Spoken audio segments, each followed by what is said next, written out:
कक्षा नवम सामाजिक विज्ञान पाठ 2 समकालीन विश्व में लोकतंत्र नागरिक शास्त्र का पाठ है। इस पाठ में लोकतंत्र के बारे में बताया गया है कि लोकतंत्र किस प्रकार दुनिया के ज़्यादा देशों में फैलता गया। दुनिया के स्वतंत्र देशों में से आधे से अधिक देशों में आज लोकतंत्र है।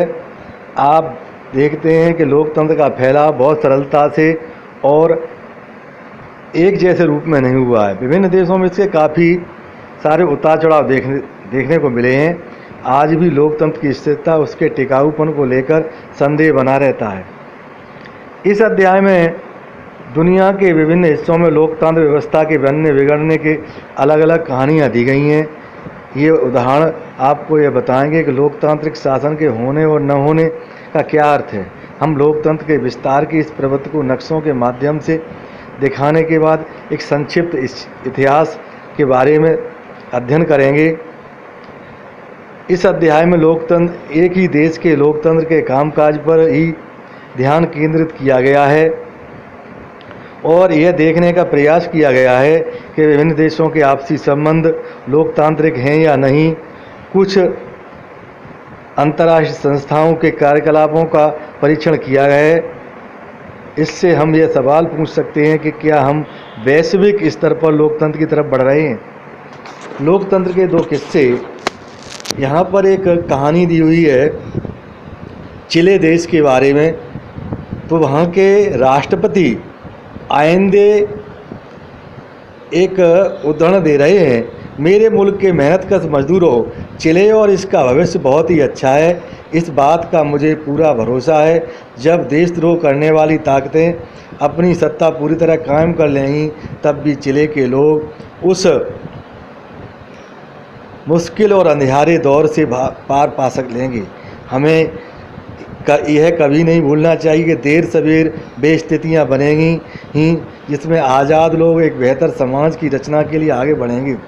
चिले जिंदाबाद, चिलेवासी जिंदाबाद, मजदूर जिंदाबाद। ये मेरे आखिरी शब्द हैं और मुझे पूरा भरोसा है कि मेरी कुर्बानी बेकार नहीं जाएगी और मैं महाअपराध, कायरता और देशद्रोह के खिलाफ एक नैतिक सबक बनकर मौजूद रहूँगा।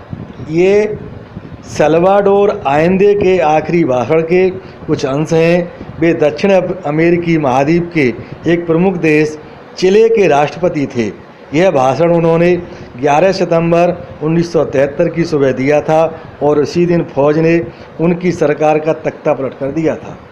आइंदे चिले की सोशलिस्ट पार्टी के संस्थापक थे और उन्होंने पॉपुलर यूनिटी नामक गठबंधन का नेतृत्व किया।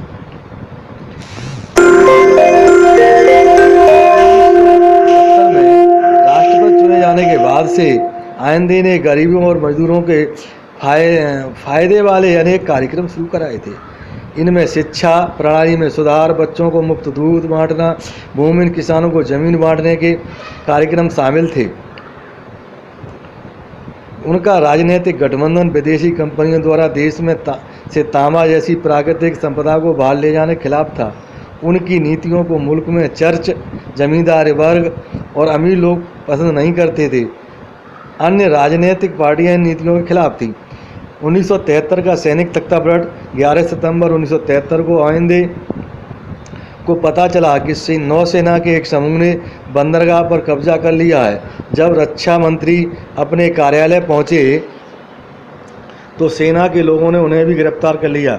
सेना के अधिकारियों ने आकाशवाणी रेडियो के माध्यम से घोषणाएं की और राष्ट्रपति से पद छोड़ने का कहा। आइंदे ने इस्तीफा देने या देश से बाहर चले जाने से इनकार किया। फौज कुछ करती इसके पहले ही उन्होंने रेडियो पर अपनी यह संदेश दिया कि जिसके कुछ अंश हमने शुरू में पढ़े हैं। फिर फौज ने राष्ट्रपति के निवास को घेर लिया और उस पर बम बरसाने लगी। इस फौजी हमले में राष्ट्रपति आइंदे की मौत हो गई। अपने आखिरी भाषण में वे इसी कुर्बानी की बात कर रहे थे। 11 सितंबर 1973 को चिले में जो कुछ हुआ उसे सैनिक तख्तापलट कहते हैं। तख्तापलट में नहीं, उस शासक को वहाँ से मार देना, हरा देना, जेल में डाल देना और अपना सैनिक शासन हो जाना, सेना का शासन हो जाना, उसे तख्तापलट कहते हैं। इस बगावत की अगुवाई जनरल आगस्तो पिनोशे कर रहे थे। अमेरिका की सरकार ओहिंदे के शासन से खुश नहीं थी। उसने तख्तापलट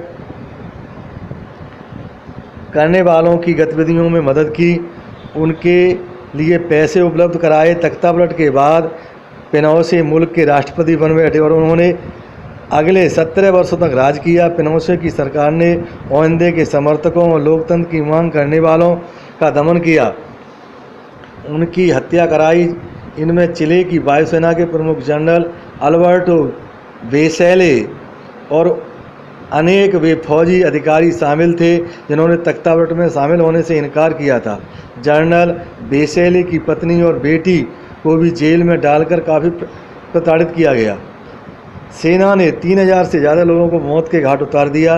काफ़ी सारे लोग लापता हो गए, कोई नहीं जानता कि उनका क्या हुआ।